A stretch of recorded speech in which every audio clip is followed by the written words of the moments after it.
Bizning Afg'onistonga bo'lgan safarimiz juda ham ajoyib tarzda boshlandi. Afg'oniston chegarasiga biz Termiz chegarasi orqali o'tdik. Bu yerda bizni afg'onistonlik do'stlarimiz juda ham iliq kutib olishdi va biz avtobusga joylanib mehmonxona tomonga yo'l oldik. Ajoyib atmosferalar bizni qurshab olishni boshladi. Mehmonxona juda ham ajoyib bir go'zal joy ekan. Albatta yulduzchalarni hisobga olmasak, juda ham chiroyli holatda bizni mehmonxona xodimlari kutib olishdi. Borgan joyimizdagi havoning harorati yuqori bo'lganligi sababli kechgacha ozgincha dam ham olib oldik va kechasi shom namozlaridan keyin biz ko'rgazma uyushtiriladigan zalga yo'l oldik va bizning mahsulotlarimiz soat roppa rosa kechki soat 11:00 da yetib keldi. Biz mahsulotlarimizni ularning ichidan ajratib olgunimizcha oradan naqd 5 soat vaqt o'tdi. Biznes sheriklarimiz, hamkorlarimiz bilan u yerda kutishda bardavom bo'ldik. Va nihoyat bizning mahsulotlarimiz qo'limizga tekkandan so'ng biz uchun ajratilgan joylarga mahsulotlarimizni terib chiqdik. Bu joyda asosan afg'onistonlik do'stlarimiz to'y va marosimlar uchun foydalanishar ekan. To'y va marosimlar uchun juda ham keng, hashamatli va shunga o'xshash binodan birin-ketin 3 ta qurilgan ekan. To'y va marosimlar uchun juda katta mablag' ajratishar.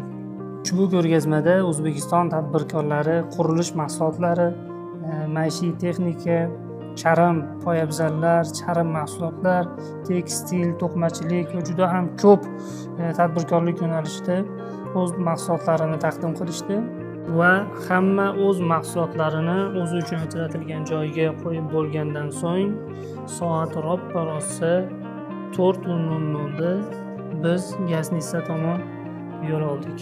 Ertasi kuni ertalab soat 8:00 da biz yana ko'rgazmalar uyushtiriladigan zal tomon yo'l oldik.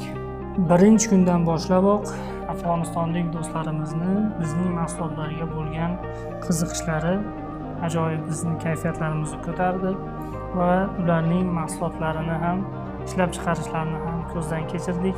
Ajoyib mustaqil bo'lganiga uzoq vaqt bo'lmagan do'stlarimiz ishlab chiqarish sanoatida juda ham katta yutuqlarga erishibdi. Ular tomonidan ishlab chiqarilgan avtomobillar, mototsikllar va qurilish, to'qimachilik barcha turdagi oziq-ovqat mahsulotlari barcha sohalarga juda ham katta intilishyapti. Harakatlar juda ham kuchli bo'lyapti.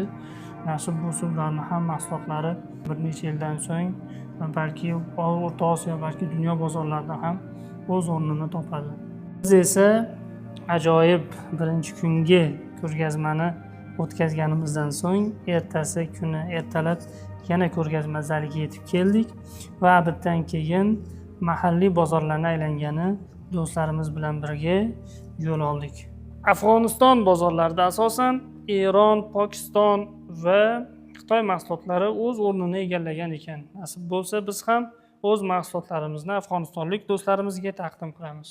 Va yana bir qiziq ma'lumot, Afg'oniston mahalliy bozorlarida mahsulotlarning tan narxlari juda ham arzon ekan. Hammamiz uchun qiziq bo'lgan go'sht mahsulotlarining tan narxi bizning pulimizga qo'y go'shtini 1 kilogrammi 75 ming so'm ekan. Aholisining soni esa 50 million nafardan ortiq ekan. Ajoyib. Va shuning bilan birga ajoyib sayohatdan so'ng bizning Afg'onistonga bo'lgan safarimiz o'z nihoyasiga yetdi.